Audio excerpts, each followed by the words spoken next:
જેતપર ગામમાં ખૂબ મોડું થઈ ગયું, ખૂબ રાત્રિ થઈ ગઈ છે, પણ એ બેનો હજી એ છે, એના અંદરથી એ વસવસાટ છે, પોતાની જમીન ગુમાવવાની એ પીડા છે.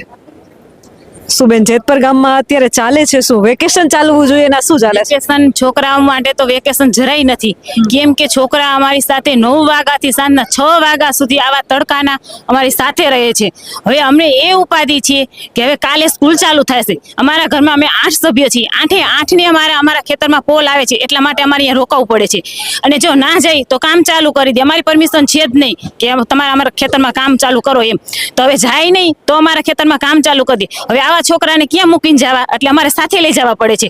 હવે કાલનો પ્રશ્ન એ છે, કાલે સ્કૂલ ચાલુ થશે, હવે છોકરાને ખેતરે લઈ જવા કે સ્કૂલે મૂકવા, હવે એ અમારે નક્કી કરવું પડશે ને.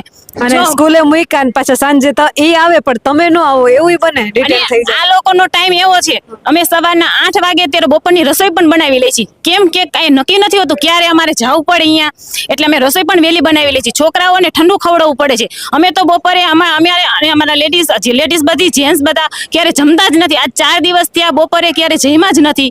અને અમે બાળકોને અહીંયા નાસ્તો લઈ જઈ, અહીંયા ખવડાવી ખેતરમાં, અહીંયા સુવાનું, અહીંયા આવી તડકાના 48 ડિગ્રી તાપમાનમાં છોકરાઓ અહીંયા સતત રહે છે. હવે એના ઉપર કેટલી માનસિક અસર. કાલે જ આ છોકરાના પપ્પાને લઈ ગયા, તો હવે છોકરાને શું કેવી રીતના કે તારા પપ્પાને ક્યાં લઈ ગયા, આ છોકરા ઉપર કેવી અસર થાય. એટલે હવે અમે એ જ વિચારી કે અમે કાલે હવે છોકરાને જો અમે સ્કૂલે સવારે મૂકશી તો બપોરે એને લેવા માટે કોણ આવશે, બપોરે એને જમાડશે કોણ. હવે બધા આખી ફેમિલી જાય છે ખેતર.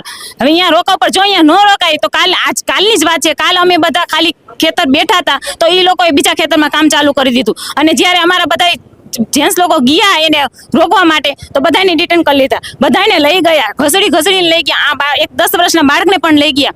અને ત્યાં જઈને એ લોકોને નથી જમવાનું નથી આપ્યું. એક તો મોરબી લઈ જવાની જગ્યાએ માળિયા લઈ ગયા. અને ત્યાં જઈને અમારા લોકોએ સવારે નાસ્તો નહોતો કર્યો, ત્યારના વહી ગયા હતા, બપોરે જમવાનું નહોતું. અને ત્યાં જઈને અમારા લોકોએ કીધું કે અમને જમવાનું દો, તો તેમને પડીકા પકડાઈ દીધા. તો હવે એને લઈ જવાતા તો તેને જમવાની વ્યવસ્થા પણ કરવી જોઈએ ને.